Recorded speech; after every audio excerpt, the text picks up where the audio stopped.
กราบทักทายสบายดีทุกคน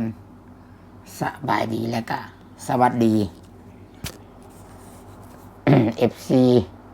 ทุกคนทุกท่านเด้อพี่น้องเด้อเนาะบ่ว่าสิเป็นพี่น้องอยู่ทางฝั่งไทยฝั่งลาวแล้วก็อยู่ทางต่างประเทศก็ยินดีต้อนรับทุกคนทุกท่านเข้าสู่ช่อง YouTube ของตุสิทธิ์ปันสุขเด้อพี่น้องเด้อพอๆกันยามช่วงแรงทุกคนเลยเนาะ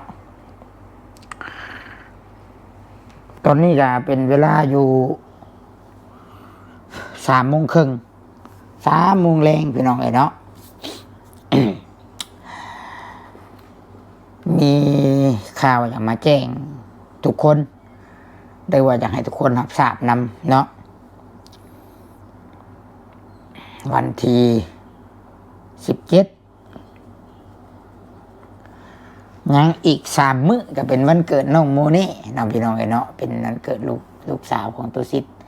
ครบรอบ1 ปีพี่น้องเนาะ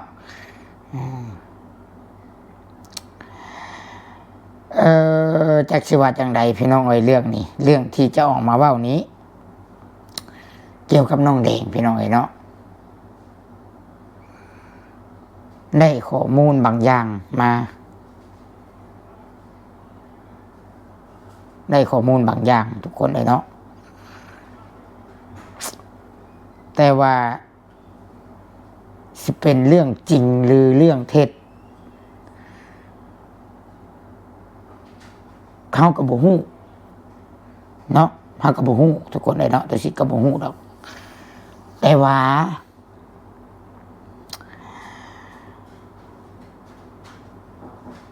อยากให้ทุกคน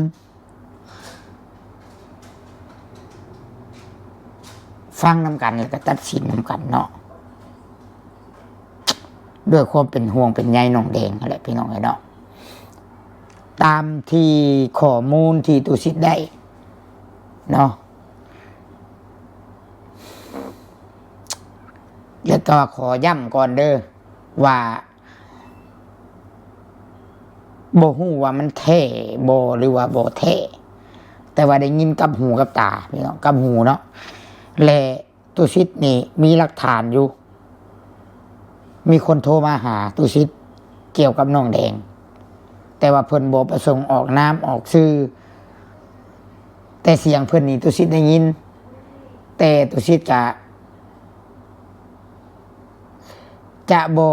เผยแพร่ให้ทุกคนได้ยินนำเพราะว่าเพิ่นขอไว้ผู้ที่โทรมานะเพิ่นอยู่บ้านโคกแรกว่าจังซี่ซาพี่น้องเนาะเพิ่นอยู่บ้านโคกแรกเพิ่นโทรมากี้นี่เนาะเพิ่นนี่อยู่บ้านโคกแรกเฮือนนี่ถือว่าเฮือนและบ้านนี่ถือว่าใกล้กันเลยไปถือว่าครอบครัวน้องแดงเนาะหรือว่าอาน้องแดงที่บ้านโคกแรกนี่ถือว่าชุมพลอยู่ใกล้กันเลยเนาะถือว่าชุมพลนี่อยู่ใกล้เห็นกันคู่มือเพิ่นว่าเนาะเห็นกับครอบครัวน้องแดงกับกับอานี่เห็นกันคู่มือที่เราสู่ฟังพี่น้องที่แรกเพิ่นโทรมาฮัลโหลเพิ่นว่าไอซิดบ่เพิ่นว่าตุสิทธิ์บ่นี่เบอร์ตุสิทธิ์บ่ตุสิทธิ์ก็ว่าเจ้าแม่นแล้วมีหยังน้อมีเวียกหยังน้อก็มีอยู่เพิ่นว่า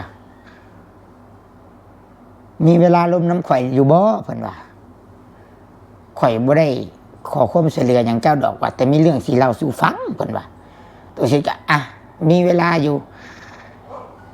ข่อยติดตามเจ้าแต่เฮิงแล้วเพิ่นว่าโดยเฉพาะเรื่องน้องแดงน้อยเพิ่นว่าติดตามแต่เฮือนอยู่บ้านนนยางจนเราอยู่บ้านโคกแรงตอนนี้เพิ่นว่าตุสิทธิ์จะมีหยังเด้บ้านนี้เนาะจะมีหยังสิเล่าสู่ข่อยฟังบ่วะแต่แปลกเสียงปากนี้อยากคล้ายๆเสียงเขาทางอันบ้านโคกแรงอยากคือเสียงสำเนียงนะเนาะเฮาก็ข่อยก็เลยเว้าเลยว่า เจ้าเป็นคนบ้านโคกแรงแม่นบ่วะว่ากันตรงๆโรเดอร์วะเพิ่นว่าแม่นอยู่เพิ่นว่าข่อยคนบ้านโคกแรงแต่ว่าข่อยบ่ขอบอกชื่อบ่ขอให้เห็นหน้าเห็นตาจนเท่าความจริงเกี่ยวกับน้องแดงปรากฏก่อนข่อยจังสินัดเจอกับเจ้าเพิ่นว่าจังอันเปิดเผยเพิ่นว่าแล้วก็ขออย่าอัดเสียงข่อยเด้อเพิ่นว่าอย่าเอาข่อยลง YouTube เด้อเพราะว่าญาติน้องแดงนี่ฮู้เพิ่นว่าเนาะห่วยตัวสิทธิ์จะแบบใดอีกเด้บาดนี้มาแบบใดอีกเด้อันนี้กระเทินว่าฟังเจ้าเล่าลงเบิงเนาะแต่ย้ำก่อนเด้อว่าตุสิทธิ์จะฟังนี่แต่ก็ฟังนี่แต่ก็บ่ได้พร้อมไผแล้วก็มีข้อมูลอันใดก็จะส่งต่อให้ FC หาหมู่นำและก็ย้ำว่าบ่ได้กล่าวหาเอาน้องแดงเนาะบ่ได้อีหยังเนาะแต่ว่าตุสิทธิ์นี่มีหลักฐานไว้คือกันเนาะแล้วก็น้องแดงกับนี่โทรหาตุสิทธิ์ได้ตลอดเสมอถามว่ามีหยังบ่คักบ่แน่เนาะอยากแก้ข่าวอยากอธิบายให้ FC เข้าใจแนวใดโทรมาได้ตลอดเวลาเนาะแต่ยามนอนก็อาจจะบ่ได้รับเนาะคันยามกลางคืนเนาะอันนี้เรื่องนี้สิมาเล่าสู่ฟังแบบนี้พี่น้องที่ตุสิทธิ์ได้สนทนากับบุคคลนี้เนาะเป็นผู้หญิงหรือผู้ชายบอกบ่ทุกคนเพราะว่าเราขอไว้ว่าเดี๋ยวเราสิบ่ปลอดภัยหรือว่ายันอันเขาหูเนาะบ่บอกดีกว่าเนาะเอาเป็นบุคคลนิรนามดีกว่าเนาะแต่ว่าอยู่ใกล้เลยเราว่าเห็นน้องแดงนี่คู่มือเราว่าเห็นน้องแดงนี่ตลอดเลยก็หูเบิดเราว่าหูเบิดทุกอย่างตั้งแต่น้องแดงอยู่บ้านนนยางจนน้องแดงไปอยู่บ้านโคกแรกโดยเฉพาะครอบครัวและของน้องแดงนี่เป็นบุคคลผู้นี้เราหูเบิดเราว่า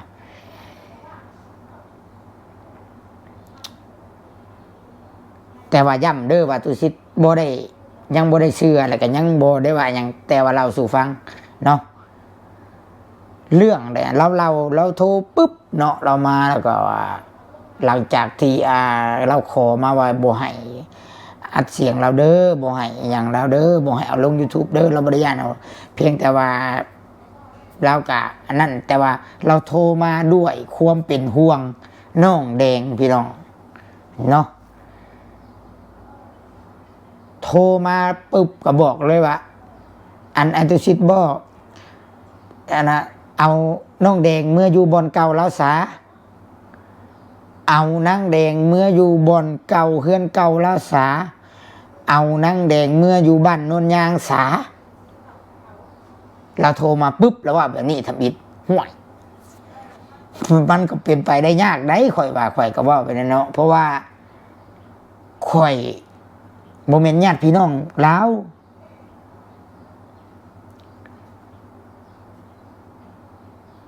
เพราะว่าเราอยู่กับญาติพี่น้องเราทั้งนั้นแล้วให้ข่อยช่วยจังใดเนาะว่าข่อยก็ว่าอย่างนี้เนาะมีอย่างเว้ากันตรงๆโรเดอร์เราสู่กันฟังเจ้าสิเว้าอย่างเนาะและสิ่งที่เราบอกมาหลายอย่างเลยทุกคนหลายอย่างเลยข้อมูลนี่มีบางอย่างกระตรงกันกับผัวน้องแดงที่ผัวน้องแดงเล่าแล้วก็บอกสู่ฟังเนาะแต่ยังย้ำว่าถ้าและน้องแดงอยากอธิบายอย่างสู่ FC ฟังอยากชี้แจงความจริงอันใดว่าตัวใดมันโบแมนสิ่งที่เขาเว้าโทรมาหาได้ตลอดข่อยก็พร้อมสิอ ธิบายให้ FC ฟังในมุมของน้องแดงอันนี้คือว่ามุมคนข้างเฮือนมุมของชาวบ้านโคกเล็กคนหนึ่งเนาะที่เพิ่นเห็นทุกสิ่งทุกอย่างในบ้านโคกเล็กเห็นทุกสิ่งทุกอย่างเกี่ยวกับน้องแดงที่ไปอยู่บ้านโคกเล็กอันดับแรกเราว่าจะขอให้อามาอยู่บ้านนนยางสาแล้วว่าเนาะให้ซอยเรามาอยู่บ้านนนยางสิดีกว่าเก่าสิดีกว่าอยู่บ้านโคกเล็กเพิ่นว่าอย่างซี่แต่ว่าตุสิทธิ์กับบริวารอย่างดอกฟังเพิ่นเว้าเฮากับบ่ฮู้ว่าเพิ่นจุดประสงค์เพิ่นแบบใดเนาะเพิ่นผิดกับอาน้องแดงบ่หรือว่าเพิ่นเว้าด้วยความหวังดีบ่หรือว่าอาจจะเป็นศัตรูของอาน้องแดงหรือว่าจังใดอันนี้เว้ากันเด้อสมมุติเด้อเนาะแต่ว่าคำที่มันอธิบายมาเพิ่นเว้าสู่ฟังนี่คือว่าเนี่ยบางอย่างนี่ตรงต่ำกันกับผัวน้องแดงเว้าอันเดียวกันเนาะคืออันดับแรกนี้ตั้งแต่น้องแดงไปอยู่บ้านโคกแรงกะบ่ได้เห็นรับลินใช้ทั้งใดเลยไปกะแม่น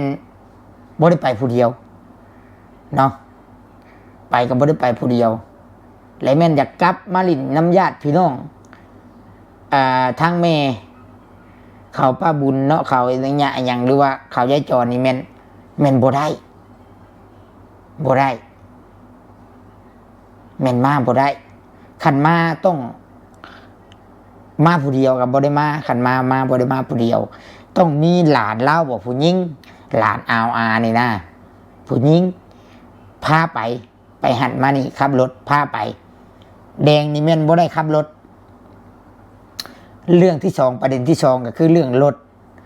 เราก็เห็นน้องแดงทุกมื้อแล้วว่ะแล้วเราก็ได้ถามน้องแดงว่าเอ้าเป็นหยังเจ้าคือบ่ขี่รถจักรที่ผัวเจ้าซื้อให้และน้องแดงตอบกับบุคคลผู้นี้นะว่าน้าสาวคอยบ่ให้ครับเนาะหรือว่าอาคอยบ่ให้ครับเราว่าอย่างซี่เลยเนาะอันนี้บุคคลที่โทรมาหาข่อยเด้อเนาะแต่ข่อยบ่ฮู้ว่าเป็นเรื่องจริงหรือบ่ได้เด้อและเงินคำที่ผัวน้องแดงฝากมานี่แม่นน้องแดงนี่เป็นคนรักษาให้เก็บกรรมมาแหละว่าง่ายๆซะแล้วข่อยก็ถามเนาะข่อยก็ถามตรงๆว่าห่วยเจ้าคือหู้แท้ข่อยหู้กันแล้วกันแล้วว่ะข่อยบอกด้วยความหวังดีอีตนนางแดงเพิ่นว่าและมันมีหยังที่แพงบ่แนวซื้ออยู่ซื้อกินข่อยถามอยู่บ้านโคกแรงนี่เพราะว่าผัวเราฝากมานี่เทื่อละ300 200เทื่อละ100เหรียญนี่มันอาทิตย์ละล้านมันอาทิตย์ละ2 ล้านหรือว่าอาทิตย์ละ4 ล้านอาทิตย์ละ6 ล้านก็มีเนาะเราสิกินเบิดปานนั้นบ่ข่อยถามมันนะน้องแดงอยู่หั่นนะเราว่าโอ้ยเราว่าสำหรับนางแดงนั่นกินบ่หลายเราว่าเบิดหั่นก็เราไปซื้อขนมกินทง2 ทงแต่ละมื้อเบิดเท่านั้นนางแดงนะซื้อขนมซื้อบัตรเติมเงินเบิดเท่านั้นเนาะอย่างเฉลี่ยใส่เนาะเราซื้อนี่มื้อละ100,000เอาอย่างหลายเราอะมื้อละ100,000กีบมื้อละ100,000กีบอาทิตย์หนึ่ง7 มื้อเบิดอยู่700,000กีบแต่ผัวเราฝากมานี่น้อยสุดนี่2 ล้าน100 เหรียญ2 ล้าน200 เหรียญ4 ล้าน150 เหรียญ3 ล้านแล้วก็หลายแนวอยู่ได้เราสิฟังแต่บางเรื่องก็เว้าออกบ่ได้พี่น้องไอ้เนาะเฮาก็บ่ฮู้ว่ามันเป็นเรื่องจริงหรือบ่ แต่อันนี้ชาวบ้านเลยบ้านโคกแรงได้เว่าอันโทรมานี่เนาะเลยคอยละว่าสิให้คอยซอยจังไดคอยบ่แม่นญาติพี่น้องเพิ่นและโตน้องแดงเองกะมีจุดประสงค์อยากอยู่พุ่นแต่ก็อยากขายนะคอยว่าตอนนี้เราอยากขายนะแล้วและบุคคลผู้นี้ว่าโอ้ยอย่าให้ขายเด้อว่าซั่นเด้โอ้ยอีต้นนางแดงเด้ว่ะเล่าบ่จักหยังดอกว่านางแดงนะว่ะข่อยอีต้นแล้วเด้เนาะผู้ข่อยอยู่นี่ข่อยฮู้เบิดเป็นหยังเป็นจังใดเพิ่นว่าโอ้หลายอย่างอยู่แล้วเว้ากะแล้วเว้าหลายอย่างก็เลยมานั่งคิดกะอีต้นอยู่แต่ว่าคือว่าแหละเนาะมีแต่ภาคว่าขอเด้อเนาะอาวกับอาน้องแดงอย่าเป็นคือเขาเว้าเด้อเนาะภาวนาว่าซะเนาะข่อยก็ว่าชุมเจ้าเป็นคนดีนั่นแหละเนาะอย่าเป็นคือเพิ่นว่าหรือว่าเพิ่นคิดเด้อเนาะยันว่าอย่าเฮ็ดได้เอาว่าขอว่าตรงๆว่าขายให้ขายหน้าแล้วแหละเงินคำเบิดได้สิป้าสิถิ่มเนาะ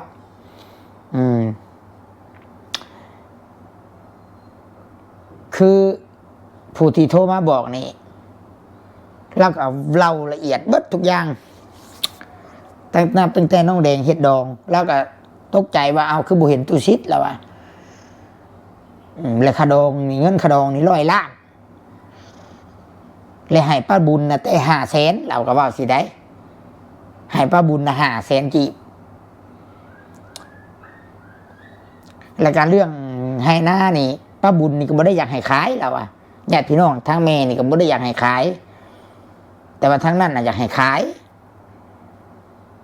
เนาะ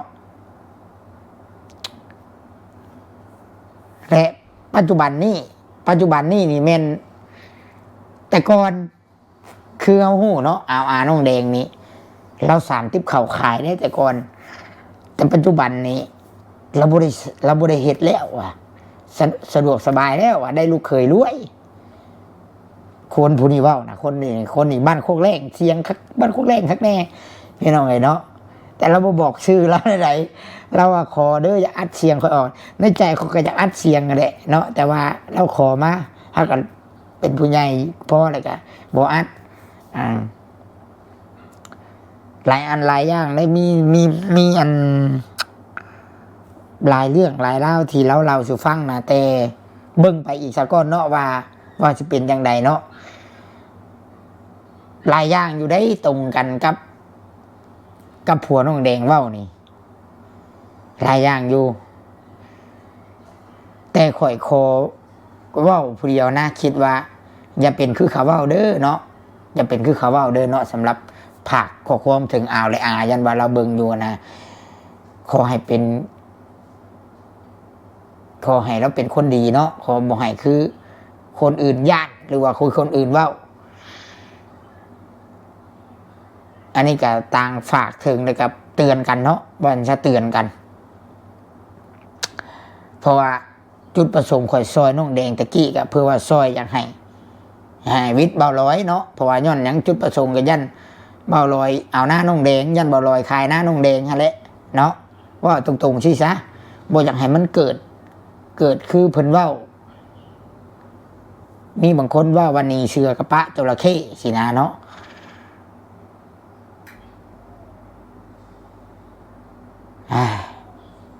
โอ้หลายอย่างอะไรพี่น้องแต่มันเว้าออกบ่ได้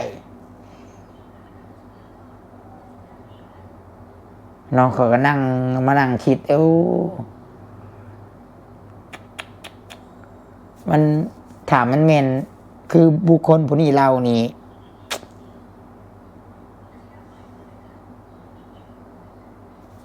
ถ้าย้อนเวลาได้นี่ข่อยสิบ่ซอยจะได้พี่น้องบ่ซอยน้องแดงเมื่ออยู่พุ่นนั่นแหละให้เราอยู่พี่ถ้าว่าเป็นคือผู้นี้โทรมานะถ้าเป็นคือผู้นี้โทรมาบอกนี่เพราะว่าผู้นี้นะคนอยู่บ้านโคกเละโทรมานี่เรานี่ปานเปิดซีดีเบิ้งแล้วปานเปิดหนังเบิ้งเราได้เดี๋ยวนี้นะพี่น้องแต่ว่าเราก็ต้องฟังเบิดสองทางเดี๋ยวถ้าฟังอาน้องแดงเพิ่นสิโทรมาอยู่บ่เนาะแต่ก็เรากับบริโทรมาเลยได้ตั้งแต่ เคลียร์กันชุดก่อนตั้งแต่เราอธิบายชุดก่อนแต่ว่าน้องแดงนี่แล้วก็คือเห็นบอกเบาเวียงว่าตัวสิกันติดต่อกับเบาเวียงตลอดเนาะว่าต่อไปสิบ่ถ่ายคลิปอีกแล้วเพราะฉะนั้นเนาะตัดปัญหา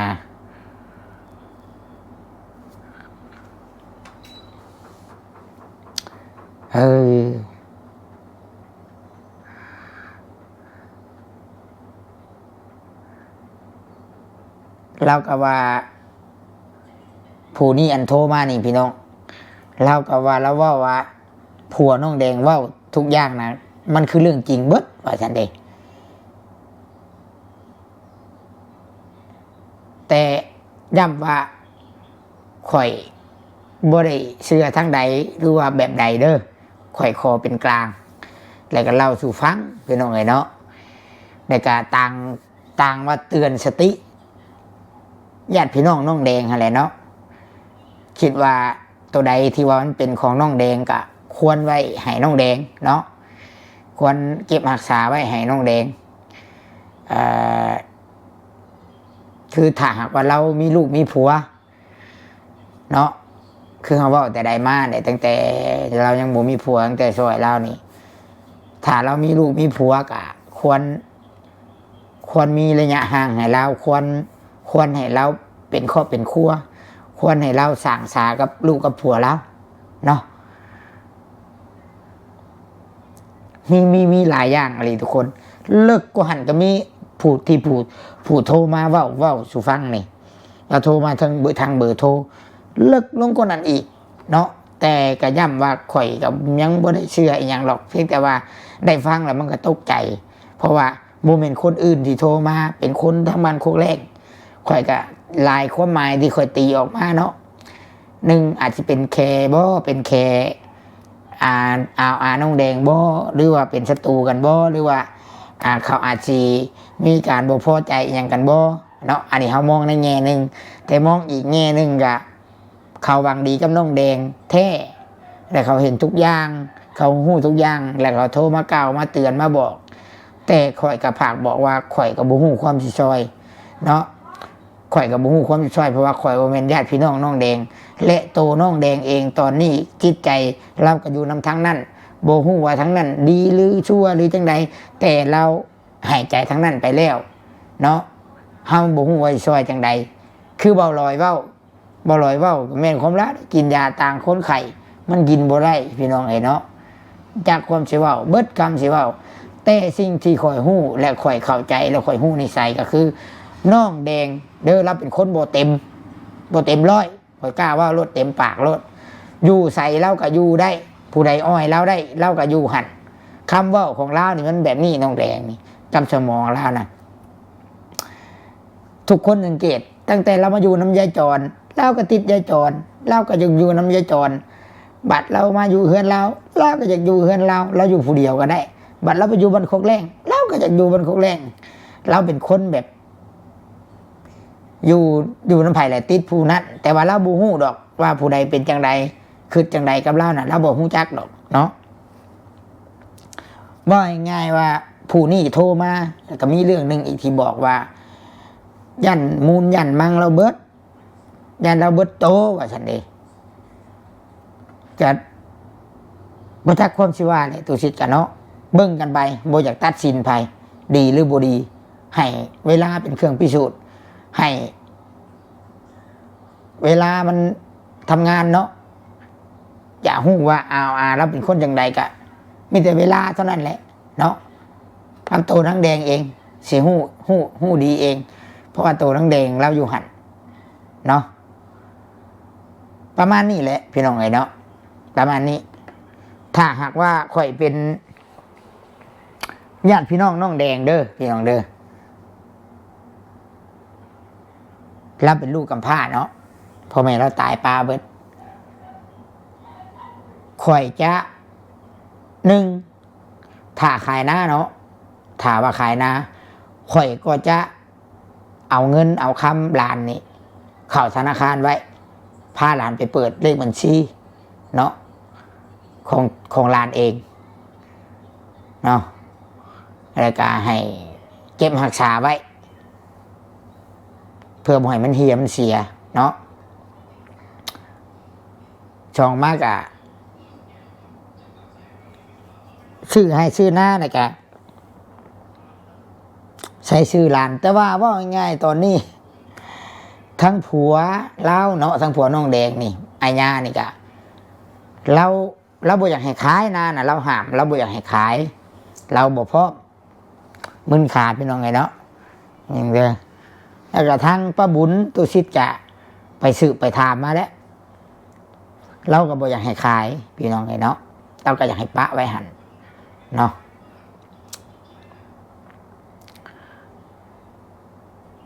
บางทีอนาคตน้องแดง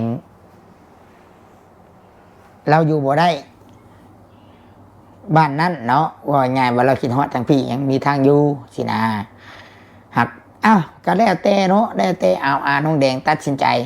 แต่กับภาวนาว่าอย่าเป็นคือคนอื่นว่าเด้ออย่าเป็นคือหลายๆคนว่าอย่าเป็นคือสิ่งที่เฮาย่านนั่นแหละเนาะสิ่งที่เพราะว่าในใดกับชีวิตน้องแดงอยู่กับชุมเจ้าแล้วเนาะสิบีบสิตายก็สิบีบก็ตายสิขายก็ได้เงินมอบสิทธิอำนาจให้ทั้งนั้นในเด้พี่น้องเนาะบอกง่ายน้องแดงเราบ่ฮู้จักอย่างไรเราคนบ่เต็มเฮาผู้รักผู้ใหญ่ก็ผู้เป็นเอาเป็นอานี่ก็ให้ฮู้จักผิดจักถูกอะไรเนาะฮู้จักตัวใด